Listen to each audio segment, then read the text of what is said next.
Greetings, everyone. This is Payman Lorenzo, your host, your friend, your coach. Today, I have another great guest, Jim Beach. We connected just recently, and one thing that he said that really resonated with me is that he doesn't want to know anything about me before the podcast. And I honestly, I like that because that's how I've been doing my podcast as well. But still, I asked him a little bit, and he told me something very exciting happening this week in his life. He just received, he won an award in publishing for his fifth book as for an independent publishing award. We're gonna talk about that. And yeah, he's doing great things. He's a host of a powerful podcast, School for Startup Radio. I'm going to be on his podcast in a couple of days and 47 hours exactly. So yeah, it is based in Atlanta, Georgia. He's also a big fan of the World Cup, as I am. So it's going to be a good one. Jim, welcome to the show, my friend. Thank you for having me. I appreciate it. Pleasure all mine. So tell us, for people who don't know you, who's Jim, first and foremost, as a man and as a human being? We're going to talk about your business and all that later on, but as a man, as a human being, who's Jim? I think it's all about man, business, or whatever. It's all about education. I started right out of college and my first business when I was 23, 24 years old, and it was in the education space. And we grew that to 89 locations in Wow. 7 years, all in the education space. And after that, I became a professor with a small P and a no PhD at Georgia State University and taught there for right at 10 years and was every semester there the highest ranked professor and took a underperforming class and turned it into one of the number one classes in the college. And we can talk about that. There were some bets in that class that actually made the news. And one of the stories that we did in that class made it into a New York paper, and that made McGraw-Hill interested. And so I got a contract with McGraw-Hill in 1 week with one proposal. So you hear about these people who send out 99 proposals and get 99 rejections. I sent out one proposal and in 1 week had an agreement with McGraw-Hill. So you don't really get much more prestigious than that.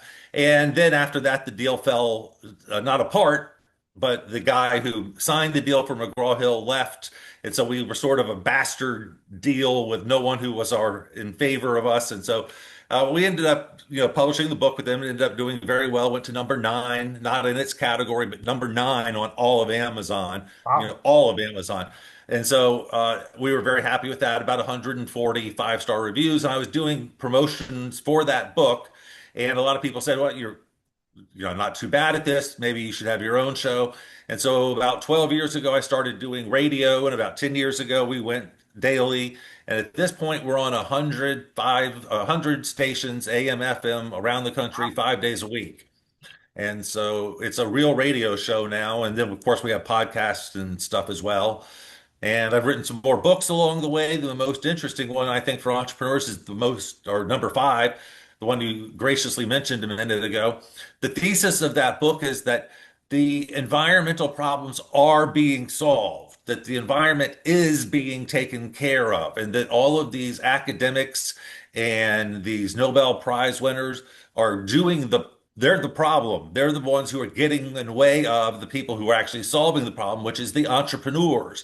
I Mm. went around and found 216 American companies, for-profit companies, that are already making huge climate changes, fixes, Wow. solutions, making the water better, getting the microplastics out of the entire ecosystem. We highlighted one company in the book that grows coral 50 times faster than God can grow coral. And so they can go in and put an entire reef down overnight, basically, after a storm or if there's building a resort or something like that.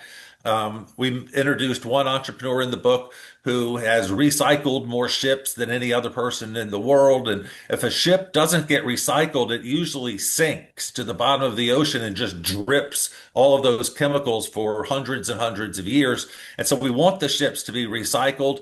One of the heroes in our book is Wayne Elliott, and he goes out and buys aircraft carriers and submarines and reduces them down to their individual parts and sells that off back into the system. And he took that knowledge, and one of his biggest problems was batteries. And so he spent 20 years and $20 million of his own figuring out how to recycle batteries. And he got a patent on that. and just sold that to BlackRock, who again, one of the most prestigious money management companies out there in the world. And he was able to get battery recycling up to 97% in Okay, that's Canada, good. when we still have 0% here in the All United right. States. Awesome. So anyway, that's what the book is about. And so that's sort of a recaps of what Okay. I've done. Wow. Awesome. Awesome. Let's move on. First, I'd like to ask you a series of rapid fire questions, keyword rapid fire, to get to know you further as a person. What makes you happy? Sunshine, What makes you smile? um, results, Oh, what makes your soul set on fire? betrayal. Well, when I said your soul on fire in a good way, a positive way. A positive way, a brand new idea, an Okay. ideation. Can Yes. I give a paragraph right here? Okay. Beautiful. Uh, I got on ChatGPT and asked it one question, and we talked for 2 hours, me and that machine, and I had an amazing conversation. If you're not taking deep dive conversations into ChatGPT, you're missing out. Things like, should this character die or not, if you're writing a book, or should I open an office in Toledo or not? The more you spend time with it, the more you give to it, the more it will give back to you. But Yes. anyway, back to I the love more quick ChatGPT. fire. ChatGPT, I call him, we call each other champ. So we have exchanges all day long, talking a lot. It's my best friend now. My best friend, my secretary, my advisor, everything, you know? Love it. What makes you sad and angry? uh, Dishonesty, and when people say they're going to do something and then don't. Oh, yeah, I'm with you. What scares you? The stock market these days, the bond market, the interest rates, international trade, and the supply pipeline. Oh, yes. Oh, yes. Oh, yes. What would you say is your superpower, your personal superpower? I am a big procrastinator, but when I actually sit down to get work done, I get it done faster and more quickly than anyone else. I get it done Beautiful. pretty fast there at the end. Beautiful. Awesome. Moving on. You like traveling, don't you? Yes. We can do an entire show on that, but I'd like to take you down a different type of travel, down memory lane. Go back to when you're growing up as a young kid. You know, when we kids, people around us, family, friends, relative, neighbors, teachers always ask us, "Hey, Jim, what do you want to become when you grow up?" What was your answer to that as a little boy? I grew up in Orlando, so we could see the rockets go up Oh, yeah. when they were shooting them. And so I remember seeing the rocket go to the moon, Apollo 11. So I always wanted to be an astronaut Oh, wow. Cool. until I found out how much work they had to do. Oh, yes. Oh, yes. Growing up, what was your relationship with school? Did you love it or did you hate it? I hated it. Why? I did not. Social issues. I was young for my class, Okay. and I was a late developer as well, and Mm. so I was just 2 years behind some of my classmates. I What? didn't. I enjoyed college. Had a great time in college. Mm, High school and stuff sucked. yeah. What was your favorite and least favorite subject in school? I enjoyed international classes, and so anything international. I also got a master's in Japanese, and so I really enjoyed that. Really? Um, I enjoyed biology, ocean biology, or Oh, wow. oceanography. I got a minor in oceanography. Um, uh, I don't enjoy, the reading classes like, English classes or anything like Mm, that. I find that a hard way to make a career, so I don't know why they teach that at college. yes, okay. Imagine that we were in the same class here on grade 10. What kind of student were you back then? Were you the shy one, the introvert, the chat box, the superstar, the joker? Who were you back then? I was the super introvert, hoping that you never saw me, hoping I never got noticed or called on.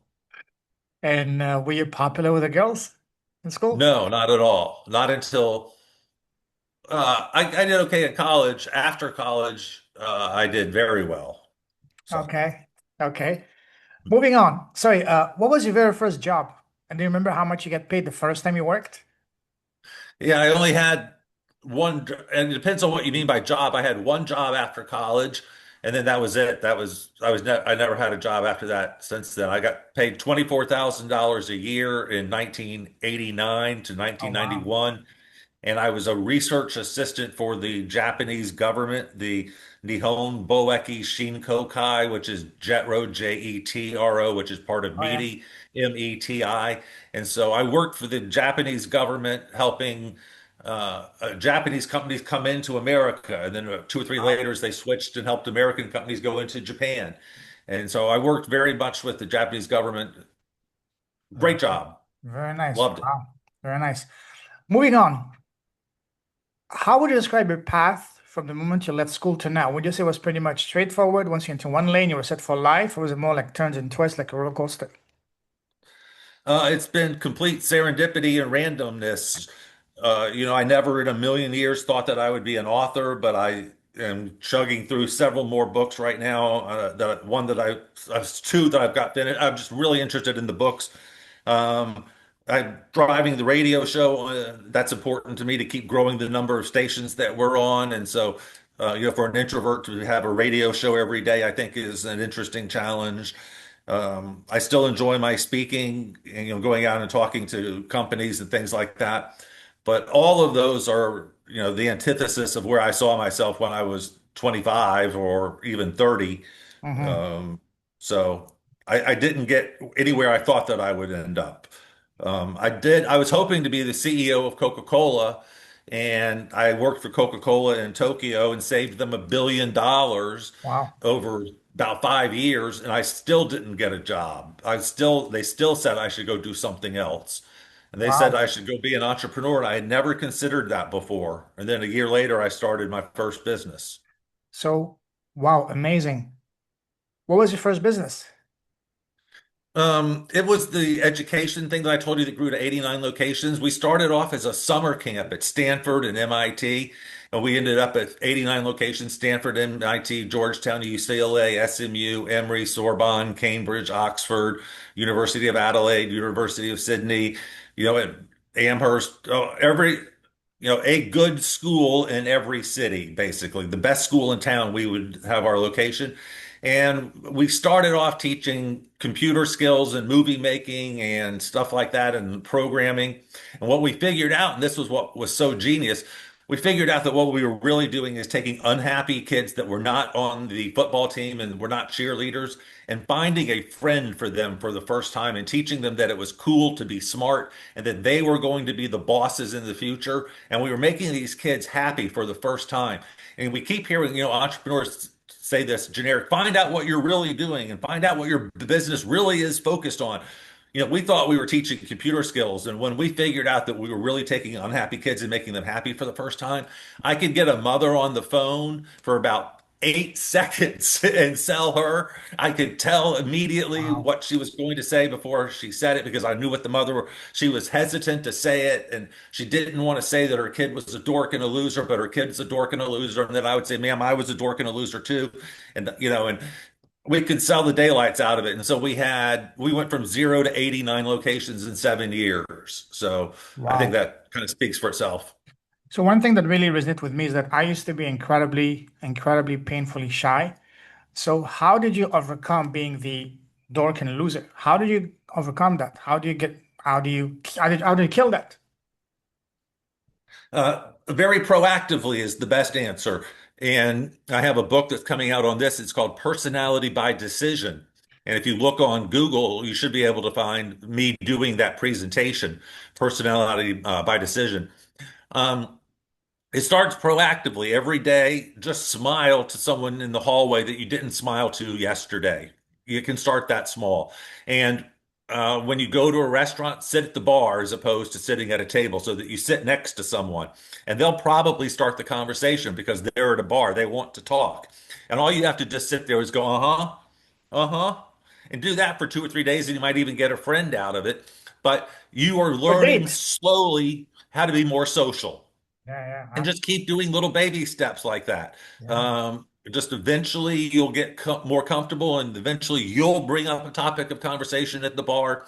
And at work, you just try to smile to more people. And then Mhm. in the meeting, throw your hand up and say a sentence that you wouldn't do that before.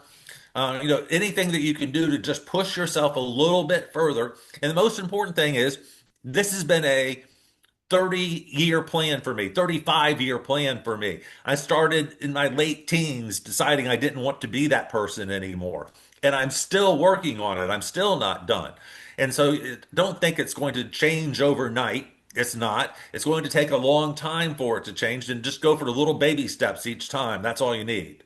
Wow, I love that. I love that.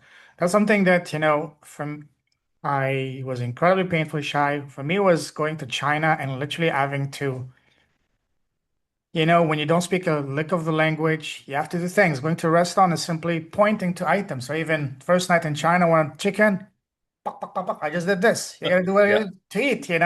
For side dishes, Uh-huh. going around the tables and just pointing. That really took me Yeah. outside of my comfort zone and forced me to get rid of the shyness. Otherwise, I wouldn't literally even be able to eat. So, Mhm. so yeah, wow.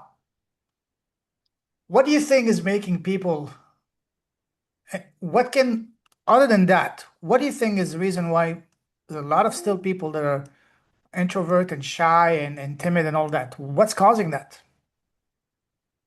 Just fear, too much time on devices, not enough practice speaking in front of people, not enough time just talking to kids in the hallway, not enough time talking to kids in the playground.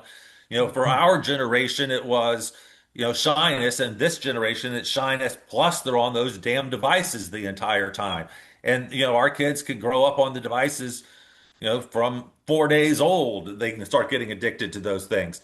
Oh yeah, And it's horrible for them. I have four children, and we've tried to raise them without, the devices, but it's so hard not to. yeah, But the more you can get them off the devices, the better you're going to be. And so practice is absolutely key. And that means just getting up in front of the class and saying, "Hello, my name is Frank Anderson. Nice to meet you." yes, And they don't practice that in school much anymore. So uh, I was lucky. I got to be a professor for 10 years, which means I got to teach 1,000 kids a semester. So I was teaching, 12 hours a week. So I got to practice the same material again and again and again and again. And that's a great way to do it. You have to practice. When I know I have a presentation coming up in the next week or 2 or 3 days, I make sure my presentation is ready a week out. And then 2 or 3 days out, I do a practice run through it so I can see how Mhm. long it's going to be, what the hard parts are going to be, make sure I understand the order and everything. And then hopefully the day before you practice again. Yeah, So all of that's very important. absolutely. What were you teaching? I taught international entrepreneurship, which was good because my business had been international. I already done business in 4 countries at that time. But in the first week or so, I made a offhand comment that entrepreneurship is not that hard and you should really be able to do it. It's pretty easy. And the class pushed back and said, "No, we're, smart MBA students. We know it's actually kind of hard." And I ended up making a bet with that class that I could launch business that semester, make it cash flow positive that semester, and have revenue income that semester. And they got to choose the country and the industry. And Wow. so they chose Pakistan and furniture. So I had 4.5 months to build a profitable Pakistani furniture company. And what I would do each week is come in and tell them what I did this week. This week, this is what I did. I got in touch with the embassy in Pakistan, and they told me they would give me a list of factories that are willing to help me. And so next week, I hope to have the list. And then I'd walk in the next week and say, "Hey, guess what? I got a list from the Pakistan embassy. Guess how I did it? And here's the names. I've already sent these 4 faxes, and then 4 weeks later, we had a sample flown in airmail, and I took a chainsaw and cut it in half in the middle of class to make sure the inside looked like it was supposed to. Got in a little trouble for that one.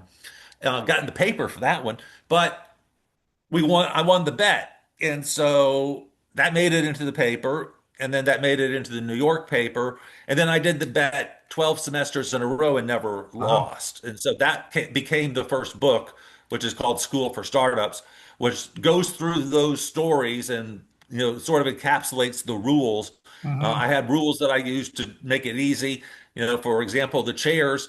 I remember my order vividly. The first purchase order was only $4,426, and each chair was selling for four to $5,000. In other words, one share would sell for what it cost me to buy 20 of them. All I Wow. had to do was sell two chairs to win the bet. Wow. But that's because I had organized the business really well. I had found a really good supplier who could do exactly what we wanted for an incredibly low price, including shipping, getting it from Pakistan into the United States. And so when it came into Charleston, our biggest problem, it was a big, heavy box, and this was right after 2001.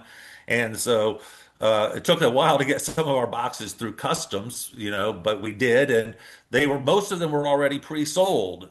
I'd Beautiful. sold almost all of the inventory by the time they eventually got to Atlanta. Love that. I love the idea of teaching entrepreneurship and even organizing contests for students to start a business in school. I grew up in France and in Canada. When I was going there in school, we didn't have such a thing.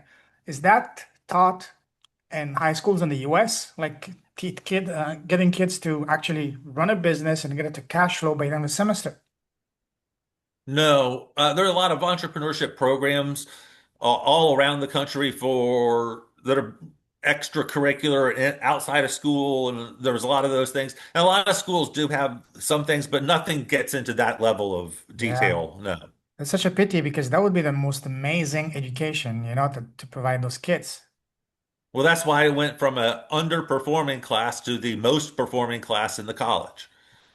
From your experience, at what age should kids, especially teenagers, be introduced to entrepreneurship? Because my niece, she's gonna turn 12 this year, and I'm thinking of giving her some seed money. Say, hey, start a business, and the more you grow it, the more I will match it. From your experience, at what age should kids be introduced to such a notion? As soon as they start learning about money, they get it. It's one of the Yeah, easier concepts to understand. The lemonade stand works really well as a yeah, business, and as I said, I've got four kids, and they were born in four different decades, and all of them knew that I was an entrepreneur from the very beginning and understood what that meant. That daddy starts businesses and people pay him for stuff. beautiful, And so beautiful. that's as simple as it takes. That people pay him for stuff. What kind of stuff? Idea stuff or stuff that bumps or chairs. He made chairs. People pay him for chairs, and so they understand that. It's not that hard for them. Um, we don't need to introduce interest rates and stuff to 2-year-olds or 5-year-olds or 10-year-olds, but certainly. My daughter, I have a 9-year-old right now. She's 100% understands what shares of a business are. She understands the stock market and things like Wow, that. I And she's love that. 9. So they're able by that age. I even seen some games on Amazon for kids, helping them out, for example, to run a play type of a pizza store, the cash machine and all that. And even the game board, Cash Flow for Kids by Robert Kiyosaki. These are They're all amazing great. things. I love Yeah, all of them. yeah, yeah, yeah. Yeah, that's actually my niece's birthday is in July. I'm thinking of giving her something like that. Wow, that's amazing. I love that. Moving forward, you mentioned Japan. You mentioned helping them save Coca-Cola $1 billion. How the hell did that happen? Tell us about that. Uh, it was an internship as part of my MBA program. I got my master's from the University of Tokyo and the University of Hawaii. They did a joint program, and you had to do an internship. And I was able to get one in Japan. And they really had no idea what to do with me, but I was pretty much fluent at that point. At that point, they were doing something, it was basically a kickback. If you sold a 2-liter PET, which is a plastic bottle with the screw top, if you sold 2-liter bottle at 7-Eleven, they gave you 27 yen back. If you sold a 1 liter, they gave you 12 yen back. And each thing had a kickback. And hundreds of stores had hundreds of different layers. And then there were 18 different bottlers, and they had different price points. And my job was to get all of the price points down to a system that made sense that you could understand.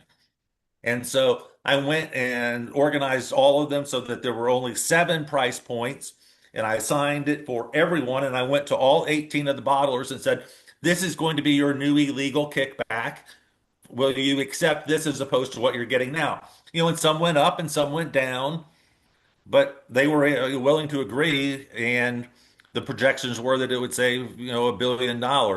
Almost, it was going to save $100 million just in the maintenance. It took like 5 employees just to figure out what the kickback would be that month, and then we were going to be able to get rid of 4 of those people. So there was a huge savings just in employee cost. Wow, amazing. How long were you there for? A year, just a year there. And you But said that the again, the important thing is that they didn't want me to stay. They didn't invite why? me to stay. They asked me to leave. Why? Oh, come on. The head of the office was interviewing me, and we were talking, and he, getting to know me and everything. And I could tell he didn't care who I was at all. He had no interest in me.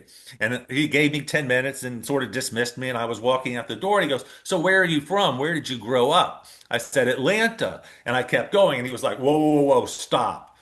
Well, Atlanta is the home headquarters of Coca-Cola. And he just figured out that someone put me in that job from Atlanta. In other words, I know people at Coke too.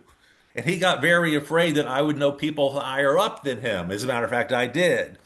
And that's how I got the job in the office in the first place. And all of that came to his head at once, and he figured it all out.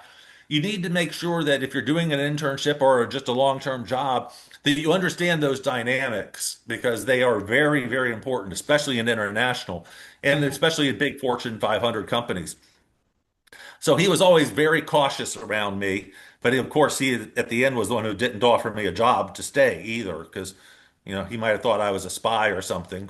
And I guess that Or that that that person was a Japanese person. Yeah, Okay. yes. So having you mentioned you've done business internationally, what was your biggest challenge when it came to working in Japan and with Japanese colleagues and superiors? Just the lifestyle. It's a horrible place to live. It's Salary. just Okay. horrible. An hour and a half to get to work one way and then an hour and a half Wow. back at night. And you have to do that 6 days a week. And your boss wants to go out drinking with you. And when the subway, when you say it's crowded, it's so crowded that I you know. can't pick your arm up to wipe the sweat off. I mean, it's that crowded. It's just not fun. Life is just difficult there. So you say you want to meet friends. It's like being in New York City and the 2 of you are in New Jersey and the other 2 are in Queens, and you're all trying to meet someplace in New downtown in Manhattan. It's just a big pain in the butt to make all that happen, and it's a bigger Wow. city, and it's just not easy. It's just not an easy place to live. So I heard about the salaryman lifestyle in Japan. It's not the best, not the easiest. So you lived it. You've seen people, and when the boss asks you to come to drink, there's no way for you to say no, thank you, isn't it? Right. There's no way. Here, I just thought of my best example. I had an upgraded apartment because I was a foreigner and the government sort of helped us with our rent, but I could not sit down on the toilet and close the bathroom door. So if I wanted to go to the bathroom and the door opened into the kitchen of our apartment, I had to ask my roommate to go leave so that I could go to the bathroom because otherwise I couldn't close the door. Oh, That's wow. how small it was. Wow. Wow. So. And then those drinking nights would go until the wee hours of the morning, from what I heard. Well, it all depends on when the last subway goes home. Oh, So yeah. that's your excuse is you have to leave exactly when your subway does because they leave exactly on the time. So you would tell your boss, "Oh, I have 18 more minutes," because that's literally true. Enough time for one round. Come on, one more round. He was telling. Exactly. Wow, awesome, awesome. Now, tell us about your current business. Well, right now I'm just doing the radio and writing books and giving speeches at this moment. That's the extent of it. So I'm on the radio 5 days a week doing 2 different shows. We have a hour-long show, and then we have a minute-long show that we do is sort of like a fun little feature when they do the weather and the news at the top of the hour. We do a little something for the Hmm. stations to do there.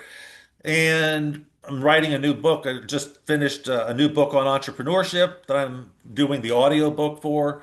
and I just finished a spy thriller that I'm really excited for as well. So these are just ideas that I've had, on paper for years, and I'm finally getting and sitting down and taking the time to do them.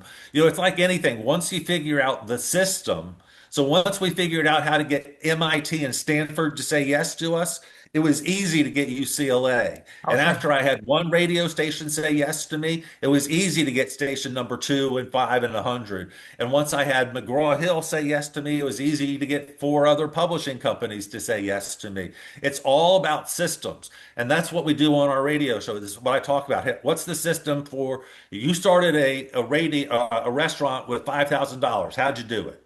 And we talk about that scenario. You started a restaurant with $5 million. How'd you do it? And we walk through that scenario. You started an export company. How'd you get that done? Or you started a coaching business. How'd you get your first client? That kind of thing. So that's what we're trying to do on the show is just create mosaic of entrepreneurial stories, and you kind of pick and choose at what's interesting to you. And so far, we've done 2,800 episodes. Wow. So we've done quite a few, and we won the media award from the Small Business Administration. It was the first podcast to win that.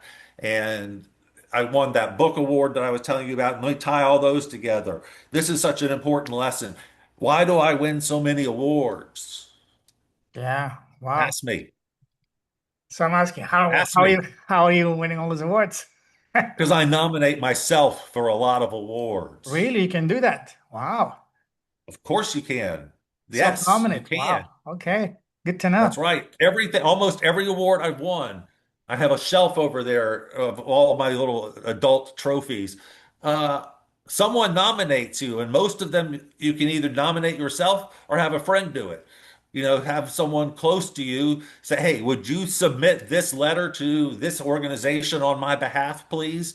And write the letter for them, and then say, "Here's the email to submit it to," and stuff like Right. that. And so, uh, one of my huge keys of entrepreneurship is to win awards and get publicity because you asked for it. And then another huge thing is you've got to have a virtual assistant right where you are in the Philippines. I'm a huge proponent of having a Philippine virtual assistant. And if you need help finding one of those, I have a company that can do that for you. I have just get in touch with me. I can get you all set up with that. Um, the Philippines are by far the best educated. They're the best at English that I've run across. The only problem is the time zone difference, Yes. and I don't really find that that's a problem. There's Figured. enough overlap that I can usually get an hour or two with my employees at the end of my day, the beginning of their day. And so that works out. My success as an entrepreneur and every other thing doubled as soon as I committed to having a permanent virtual assistant. I completely agree. That's one reason I came here in the Philippines. I had someone a couple of months ago, best decision I've made in my business the last few years. And where I am, I'm literally entrenched in the heart of the BPO business area. Around me, across me, there are literally buildings where people work around the clock 24/7. Just in front of my building, there is the JP Morgan Chase building full Mhm. of those call centers and BPOs and all that, and around the clock, literally, people work from 10 p.m. to 6 a.m. and then around the clock, nonstop. So yes, absolutely, highly recommended getting someone. And yes, the English is amazing. And unlike other countries, because I have people from other countries, the Filipinos are not going to try to compete with you, steal your business, and all they want is just a secure paycheck to take care of the family. Other countries, oh, they like the idea. Let me do it myself.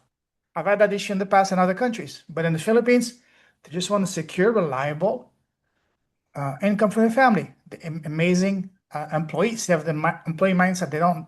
So that's one thing I really love about the Philippines. And yes, if you're an entrepreneur, you cannot afford not to have someone to help you, even more so from the Philippines, because English is impeccable and they're great workers, great work ethics. I couldn't agree more. I've had only good experiences, and if you treat them well, they will start treating you back Oh yeah, better, with just more dedication and just harder work and more work hours and not complaining. And I've only had great experiences. Absolutely, absolutely. Now, you mentioned that you're able to get the first big university, and then once you get the first big one, it was easier to get the second one. How did you get that first one that started the process for you? And that can be applied to any business. How did, from your experience, and I think from which I heard you have a plethora of examples from different businesses, different industries, people sharing how they made it. So from your experience, let's say someone wants to launch a podcast or a show or radio. How do you get that first big name on your show? Call 10 big names. Just keep calling until you get somebody.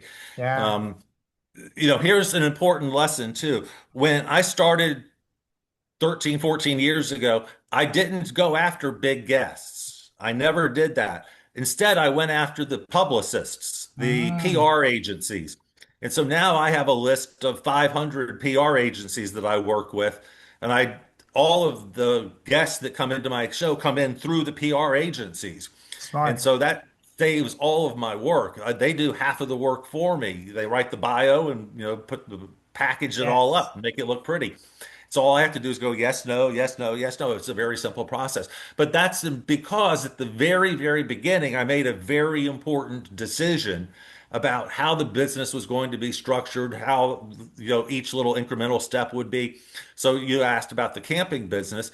I did enough research to know that all of those school buildings are empty during the summertime, and someone's got to deal with them. And the universities have figured out that that could be a profit center. And so there is something called the Conference Services Office at every single university in the United States, and they are responsible for renting all of that excess space out.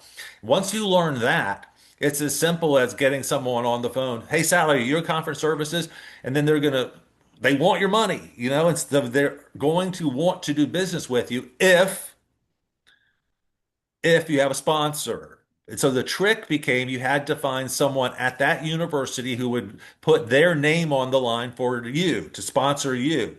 And so we didn't know that at first. Stanford didn't ask for one, but MIT did. And this is amazing. They said you have to get one of these three people to sign. This guy's in Nepal. Good luck. This guy's in the hospital is probably going to die in the next week or two. And the third guy, we haven't seen him in 6 years. We have no idea where he is. Good luck. What do you think happened? Oh yeah. Going What do after you think happened? I would have gone after the try to get the last guy. Because But what do that's you think I did? In real life, what do you think happened? I got all three. oh wow. Got all Amazing. three of them Wow. because I was persistent and Oh worked yeah. hard. And India, Nepal. How can I get a signature in Nepal? Who do I know Same thing with the guy in the hospital. Same Mm, thing with we got those. So we learned how to do that. We learned how that was the systems. Some schools did require a sponsor and some schools didn't. But it just became learning a system. If you want to get on a radio show or a radio station, you call the general manager. You're going to go straight to his voicemail 3 or 4 times. The same receptionist will send you to the voicemail 3 or 4 times. You will get to know her voice. She will get to know your voice. At some point, you can just say, Bob, will you let the guy know that I want to get through to him? Can you give me he's not getting the message. Here's what I want to do. Can you find him in the hallway something for me? Because I'm going to call back until I talk to him. I'm going to bother you every day, you know? Can we figure out some way to make me go away? Oh, wait. He's coming right now? Okay, put me through right now. yeah. Eventually they'll just help you somehow. If you're nice to them 5 times in a row, eventually it's me Yeah. again.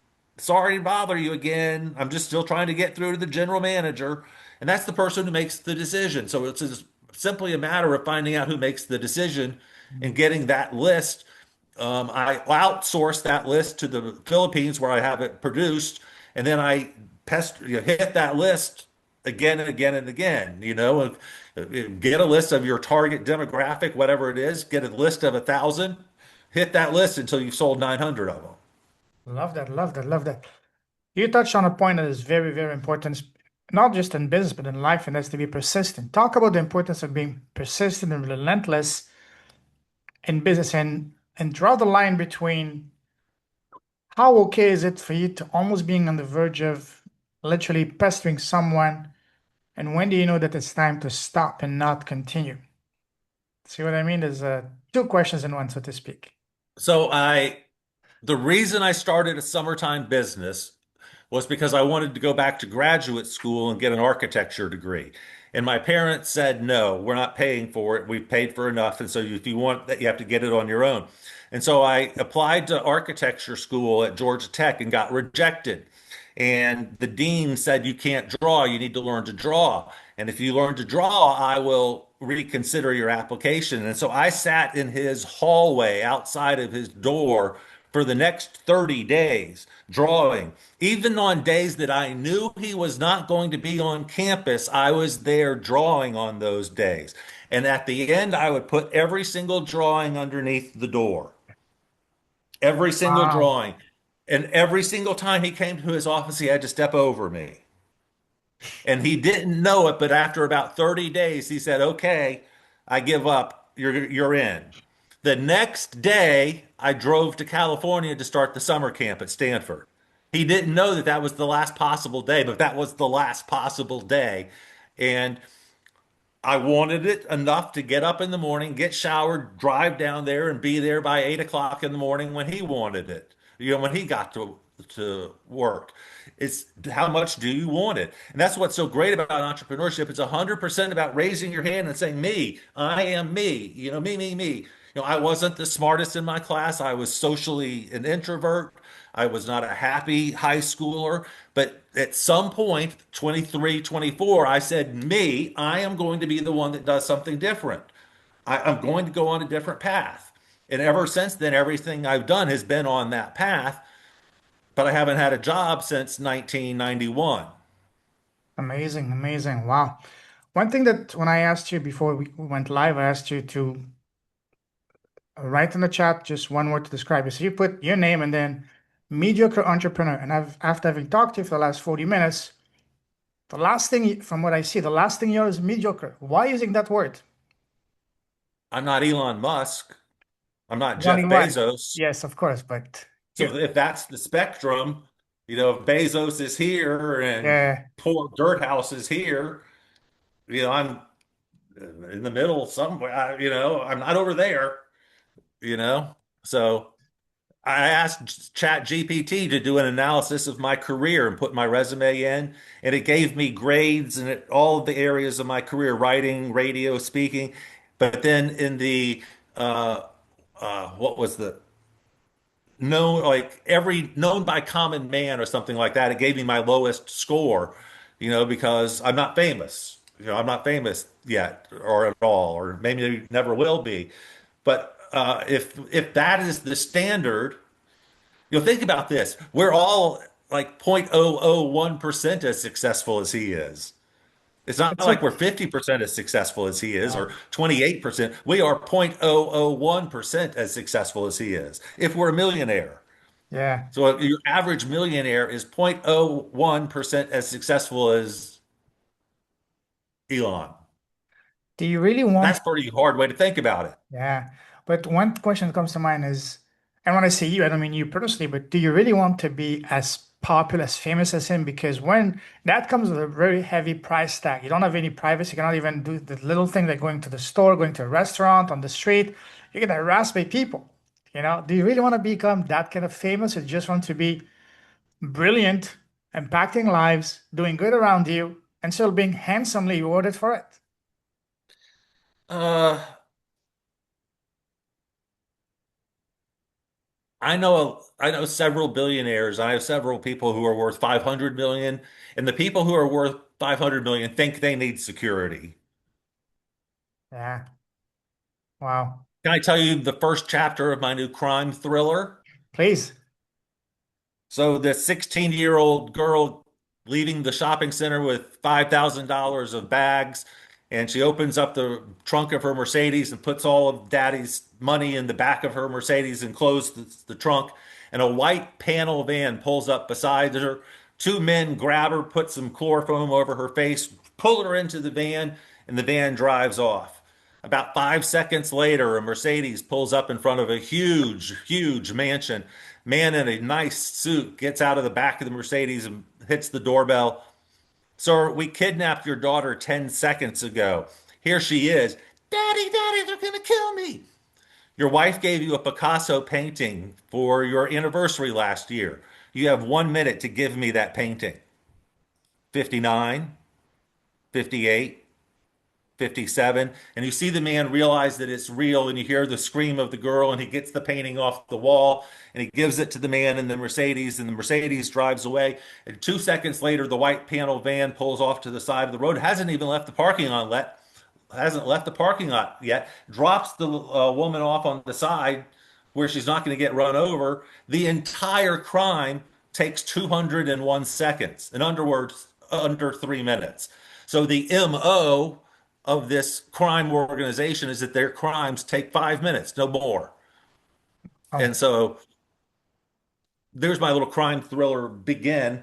And it's a lot of fun. One of my biggest recommendations is whatever you're doing, put it into ChatGPT. I put every chapter in there, every paragraph, and say, make this better.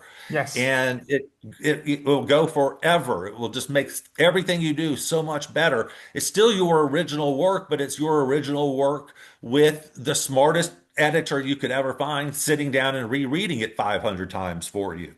Um, you know, it should make all authors infinitely better at what they do. absolutely, absolutely. And not just authors, but anyone.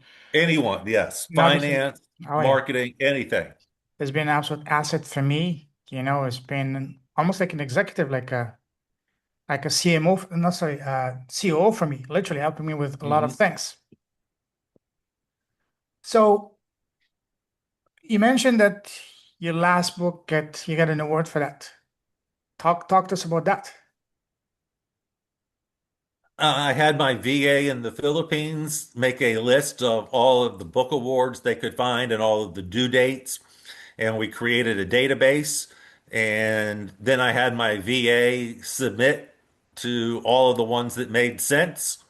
And, I helped with one or two of the applications to make sure that, they said what I wanted said and stuff. But at this point, my VA knows exactly what I want to say. We've been together for 3 years now. They know exactly what to say. Yeah. And then I found out I won some award.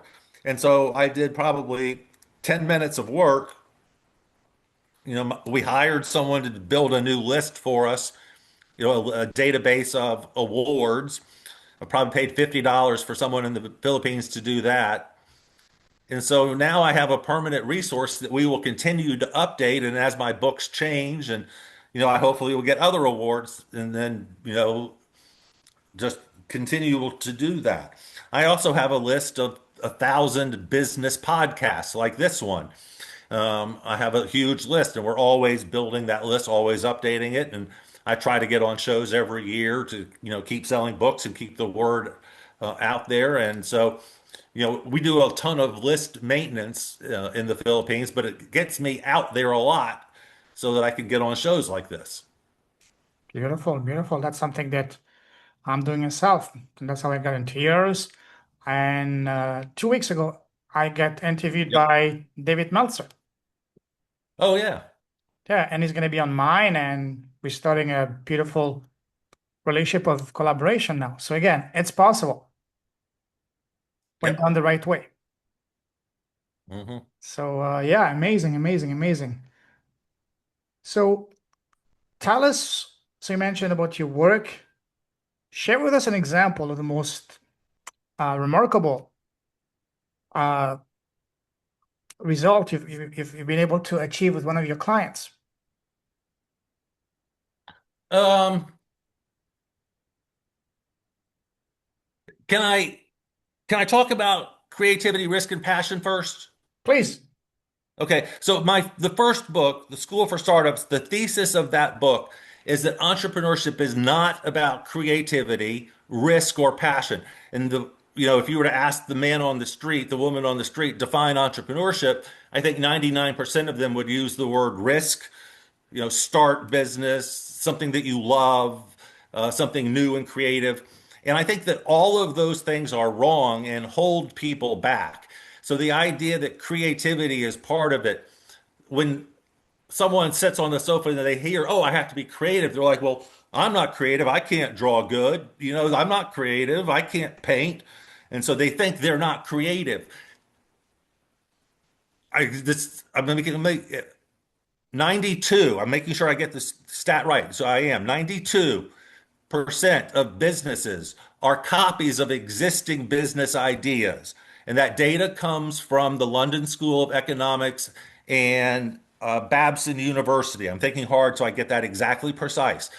London School of Economics and Babson, 92% of businesses are copies of existing businesses. So you don't need to come up with a new idea. You just need to find an idea to do better than the other guy is doing. It's sort of like you're about to get eaten by the tiger. And you don't have to outrun the tiger. All you have to do is outrun your friend because the tiger will eat your friend first. And so you win. Agreed. That's what you need to do. You need to find an idea to do better.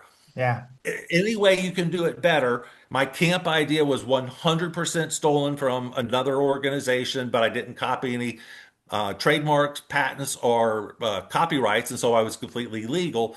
But I copied. I also did number rule two. I didn't spend more than $5,000 to start that business. As a matter of fact, I knew I had paying customers before I spent $900. My outflow was $900 and a check came in for $100, right? So before I spent $1,000, my idea had already been validated by the market. Already were people writing checks. And so don't spend more than $5,000. We talk about that on my radio show all the time. And then passion. I am certainly not passionate about taking care of your snotty ass kid. I'm not passionate about that. I was passionate though about making kids happy for the first time. And so yeah, the passion for me didn't come until year two or three of the business when I realized that what we were doing was really cool because we were taking these unhappy kids and making them happy for the first time. You don't have to have passion at the beginning. It just has to be better than working for the man. That's all it has absolutely. to be. I love that. So there's my rant. Now, do you want me to do a customer story or are we out of time now? I just No, we wanted to can get go. that out there before we ran out of We have time. a few more time, a few more minutes. So if you have a beautiful, inspiring example to share, by all means, keep it short, sweet, to the point. Uh, Eric Rostad built a web design company, has 6 employees, and did $2 million in revenue last year. And so he'll take home $1 million. Wow, amazing, And amazing. all he did was start a web design company. How many web design companies are there out there? 4 billion of them. Oh yeah, What did he do better? He returns the emails immediately. He returns the calls that's immediately. very He's more important. diligent than the other people. He's more responsive. If you find out that you want, or he says he's going to send you a proposal, he sends it that day or the next day, not 2 weeks later. And so he's built a multi-million-dollar business on high productivity and accountability and followed all of the rules. He spent zero to start that business, zero creativity, and he didn't love it until, it made $1 million and he could buy a new car. So it satisfies all of my rules and it's in the easiest, most startable business. You could start that business tonight. Absolutely, that's very important to apply to clients and prospects. Actually, Alex Hormozy, in one of his podcasts, I heard that he's paying a lady $80,000 a year. The only goal is this: reply to any incoming leads within 60 seconds. That's it. $80,000 a year. And she does maybe a handful of those a day. It doesn't matter. And that brings him in millions of dollars. Something as simple. It is that simple. Yeah, beautiful, beautiful. Listen, amazing conversation. Let's wrap things up. And to finish, I'd like to ask you a series of rapid fire questions, but this time on advices. Ready? Okay. What's the best piece of advice you received so far in your life? Cash flow is the most important thing. Oh, yes. And the worst piece of advice? Take this $2 million loan. Yes. Imagine that you were blessed with a time machine. You can go back in time and sit face to face with 18-year-old Jim. What's the number one piece of advice you would give to him now, knowing all that you know now? Buy more crypto. Didn't Oh, buy enough yes. crypto. Oh, yes. Oh, yes. Oh, yes. You already have a podcast, so imagine that today you're interviewing the most special person in the world, and that is yourself. What's the first question that comes to mind that you want to ask yourself? It's one of the questions that you asked about being an introvert. I think that's the most interesting thing that I have to share with people, that you can change your personality and you don't need to be stuck the way you are. Beautiful, beautiful. And if someone wants to get in touch with you, what's the best way to do so? Jim at schoolforstartups.com. Love that. Listen, Jim, I love our conversation. Looking forward to doing more of that. Uh, Listen, stay safe, stay awesome, keep shining your light, keep blessing the world, your presence, your impact, your inspiration. Love that. And I salute you, my friend. Have a beautiful day, and I'm looking forward to the next time. Take care. 46 hours from now, you're on my show. Oh, yes, 46. Absolutely. Take care, my Thank you friend. so much. Cheers. Bye bye.